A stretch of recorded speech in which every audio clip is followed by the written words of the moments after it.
フルカウンター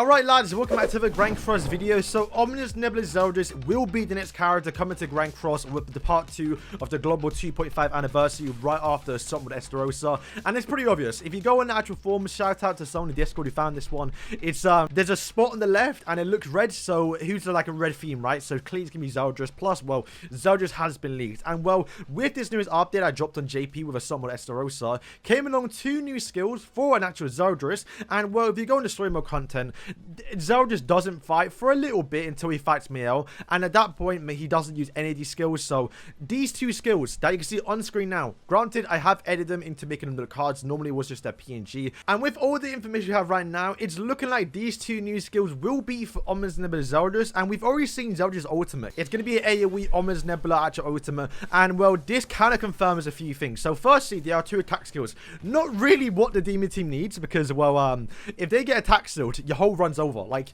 they can't do nothing. So 2 attacks coming out might be a bit yikes right now, not gonna lie, but it's still possible that they change the color. I mean, all they have to do is go into Photoshop, add some hue to it and make it purple, and boom, it's a debuff skill. But what I will say, it does confirm, well, it's not a counter. I mean, if you've been following the channel for a while now, I've been saying that Ominous Nebula Zeldris will be a counter character. It just made sense. I mean, the way I would have done it personally would have been, well, you put a counter up, Ominous Nebula Zeldris, and you can no longer move skills. And that kind of stop ult rush, right? Because the biggest thing against, you know, demons right now, especially someone Mediotis, is they can just move skills. But an Ominous Nebula counter would have made perfect sense to where you put that stance up and then boom, they can no longer move skills, right? And it kind of makes sense as well, because obviously Ominous Nebula, they're pushing you towards him, so you basically you're forced to attack basically. So that would have been a good way of doing it. But apparently Netmarble didn't think that, and they've now gone the route of actually adding 2 skills, and from the looks of it, both of them are AOE. Also, I should say, since the whole character is called Ominous Nebula Zeldris, it's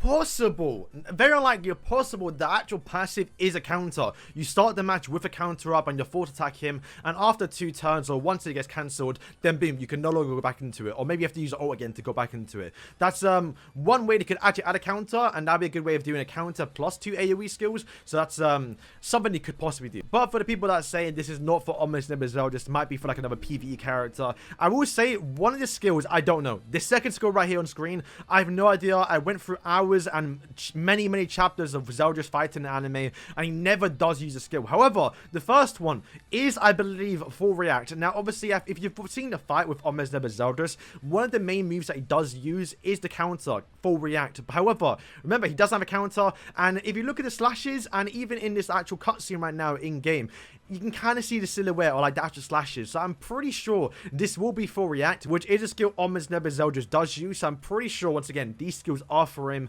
and once again, the timing of when it was leaked and what's coming, I'm pretty sure it's him. But to go over outfits, I do believe I know what this guy will look like. So right now on screen is an actual chapter from, I believe, 329, where he is wearing his armor. Now I'm pretty sure this will be the armor he does get in game. Now granted, we don't get the best look at it, and you might say it's this one right here, but you can tell a clear difference between the 2. It's definitely not this one. If anything, this one is based off the actual Demon King Zeldris that we're going to get in the future. There are also these outfits I found as well, but none of them are like, you know, they're so casual. Like, these are like cosmetics you should probably buy or something, but I think the one on screen will be the one we get. And if you don't know, these little one-shot panels that the creator of Celsius does do, he knows he puts at the start of the chapter, and we've gotten many outfits they've done in the past. So this outfit, for example, is the same as Zeldris. Literally, it was at the start of one chapter, like just to promote the chapter, and then boom, he was caught wearing this outfit. So Netmarble does go in and look at like the cover for the chapters, and then boom, add them outfits. So I'm pretty sure Zeldris will come with this outfit, and for the weapon, I'm pretty sure will be the exact same as he does have right now. Will probably be his iconic normal sword. However, we will probably get the black saber to it. So you can see a screenshot right now. He does use it with Ominous Nebula Zeldris, and I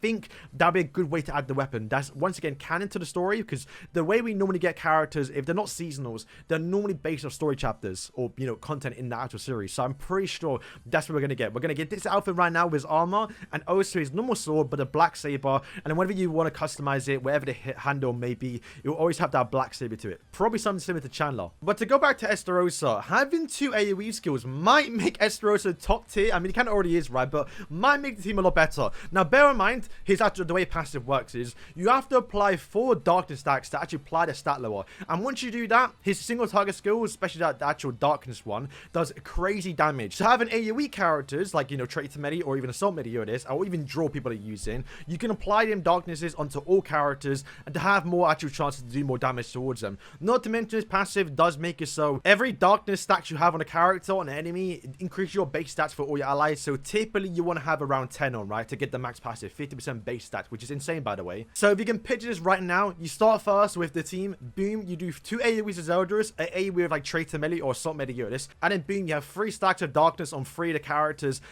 almost maxing your passive, what, 45% basic stats for all your allies, so you're not probably going to die in one turn. And then next turn, your Assault Fest Estarossa can just use one single target skill, or even do another AoE skill, to where you lower all of their stats by 40%, and Estarossa can probably 2-shot or 1-shot 2 people, because that darkness skill does so much damage. So having 2 AoE skills coming with the Zeldris might be top tiers. And also, I believe it will be the first demon to come out with 2 AoE skills, I think next to Hendrickson. So this Zeldris is going to support this new Assault Estarossa and make him so good. I mean, the team right now is really, really good, but you're using Drool or like Chandler. That's kind of a little bit outdated now. So Zeldris can be a must here. Not to mention, he's going to come with a commandment. And I think right now, the commandment we have for Estarossa, not really that great, because he kind of doesn't really work well with both Assault Melee and also Traitor Meteorist. So if this new Zeldris comes out with a commandment, he will come out with a commandment, and it's better or just supports more with actual demon. It does mean you can literally throw Zeldris on the front line to where it activates his commandment, and then boom, your Traitor Melee and also your Assault Meteorist will actually be damage characters rather than support, because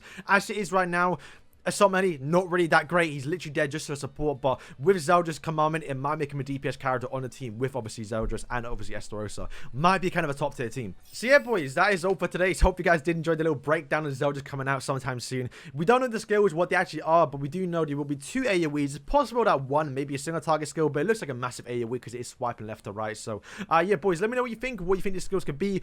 Is it going to be broken? Probably will be, because it's going to make, I mean, the demon team right now is really, really good. Estarossa, but like you're using Draw, Chandler, a little bit outdated characters now. So when we start getting more demons like Demon Chandler and Zeldris, it's going to make the demons so much better, especially when we start getting relics. And I think the fact that we did get obviously a Festival Zeldris with a relic already, it's like, even if we didn't know leaks are coming, it's kind of pointing towards Zeldris coming. So boys, thank you for watching, and yeah, peace.